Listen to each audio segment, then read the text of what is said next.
I'm new to Nintendo Switch and the Legend of Zelda series, but regardless, I hope my commentary and insights are still interesting and potentially helpful to you, so stick around! Hello everyone, my name is Dane, and welcome back to I'm a Zelda Weeb, and I hope you are too. Today we'll be discussing the gameplay, story, and value of Hyrule Warriors Age of Calamity. I'll try not to spoil anything, especially with the story when I talk about it, and I promise that I actually will not spoil anything. Hyrule Warriors Age of Calamity comes out today for Nintendo Switch, and there's been a playable demo for it for the last couple of weeks. I tried it, I loved it. I couldn't go too far in it, but that's okay, that's kind of the point of a demo. Anyway, it helped me decide whether I wanted to get the game or not, and my wallet is no longer a virgin. Let's get started. Everybody says that.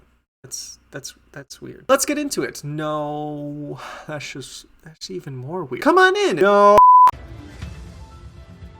If you played the demo, you'd know that it's fairly different from Breath of the Wild, and if you didn't, that's okay. I would suggest it if it's still available. But it's a new AAA game that's not Mario, so why wouldn't you buy it? Essentially, the gameplay is a level-based system that allows you to do optional side quests that gain you more combos, more weapons, increased hearts for your characters, and stuff like that. I enjoy them since they seem to stick around for most of the game, no matter where you're at, and you have the option of not doing them if you want to in order to give you a bigger challenge as you go through the game. The levels consist of slicing, dicing, Sheikah slating, and magicking your way through armies of enemies and bosses. Admittedly, I thought they were going to be bigger bosses.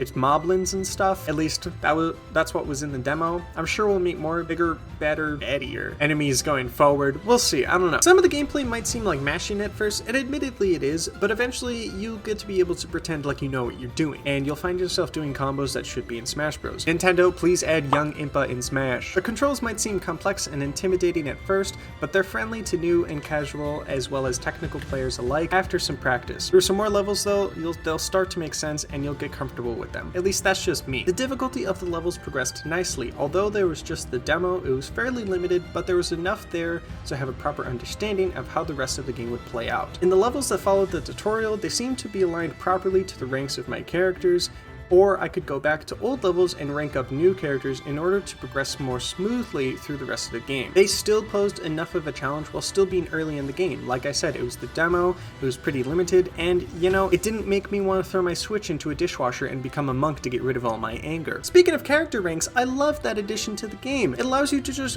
overpower Impa because she's literally the best character out of all of them, even Urbosa. Don't at me, Nintendo. Aside from overpowered Impa, the character ranking system creates a sensible way to allow you to measure your progress as you progress through the game, and the levels even suggest or recommend what characters, or at least what level of characters, you should charge into battle with, which also lets you know when you should try previous levels to rank up, or if you should just continue with pure obliteration. Overall, the gameplay is easygoing, logical, and everything you want to capture the essence of the story, but poses enough of a challenge to where you don't want to sit in the bathroom and think about your decision of buying the game.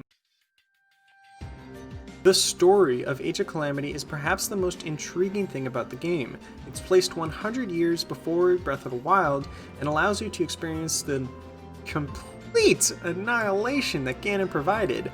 That sounds fun, right? Knowing that you're gonna lose and playing it anyway happens every time I play any game but Minecraft. You get to meet the young versions of elder characters that we met in Breath of the Wild, such as the previously mentioned idyllic Impa. You also get to meet the 4 champions that we met in spirit form because, you know, they were dead, where we had to fix all their problems with the divine beasts because they're incompetent chipmunks. Which is pretty neat until you remember that Rivali is a potatoes.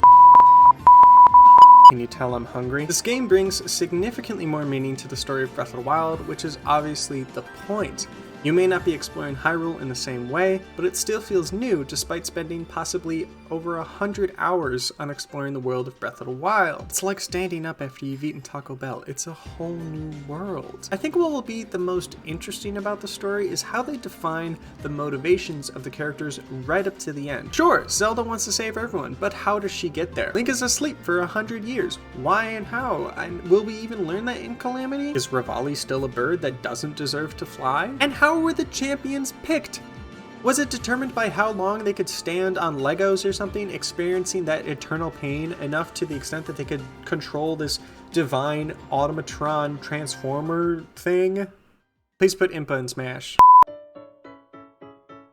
Hyrule Warriors Age of Calamity serves many solid purposes as a game, as well as an installment in the Legend of Zelda series. Hopefully it will answer all the questions that I had, as well as questions that other, probably more experienced Zelda fans have. Don't worry about me though, I'm a true fan. It adds great depth to the greatest Zelda installment, Breath of the Wild, and creates more depth to the story, perhaps encouraging players to return to the game. It's fun. It's a unique hack and slash game that somehow feels familiar, while also feeling like fresh lettuce in the world of Hyrule that we all know. And it's casual enough for new players, but a suitable challenge for more technical players. Also, it's freaking Legend of Zelda. If you're looking for a casual, level-based game that's part of a popular series, this is definitely the one for you. And even if you're not a fan of the series, perhaps this is a good introduction. If you're uninterested since it's a prequel, then that's understandable. But I don't think this game should be slept on. Is the game worth $60, despite being a story that we sort of already know? It's a hack and slash. Yes, I would say so.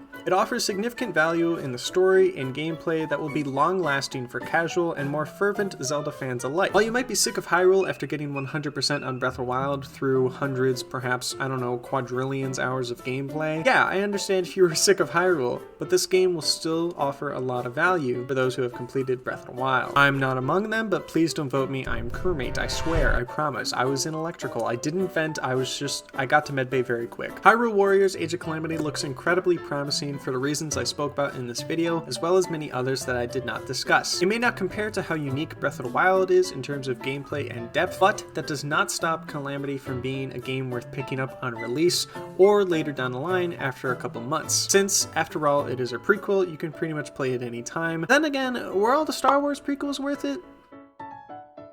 Yeah, they were. They're probably best trilogy in the entire series. I hope you enjoyed my commentary of Hyrule Warriors Age of Calamity. I know I may not have offered as much insight as probably more experienced Zelda fans could have, but I still feel like I had something worth talking about. Hopefully I assisted you in your decision as to whether you should get the game or not. If you pick up Hyrule Warriors Age of Calamity, make sure you use my Amazon affiliate link in the description. I get a little bit of kickback from it, and so you're supporting the channel without actually spending any extra money, which is pretty cool! And if you like this video, make sure to leave a like on it and subscribe to Legally Become a Chair. Also, check out my other stuff. I mostly make Super Smash Bros. Content, but I kind of want to diversify a little bit and start making some more Nintendo stuff. I make new videos every Friday at 11 a.m. Central Time, and like I said, I think I will want to make some Breath of the Wild and or Age of Calamity stuff, and you know, who knows, maybe I'll try to start live streaming soon. I don't know, no promises, but I'll let you all know if I do. Also, leave a comment of what you thought of my commentary, as well as any feedback that you have. It's all appreciated. Thank you so much. You are all appreciated. Thanks for watching. Bye!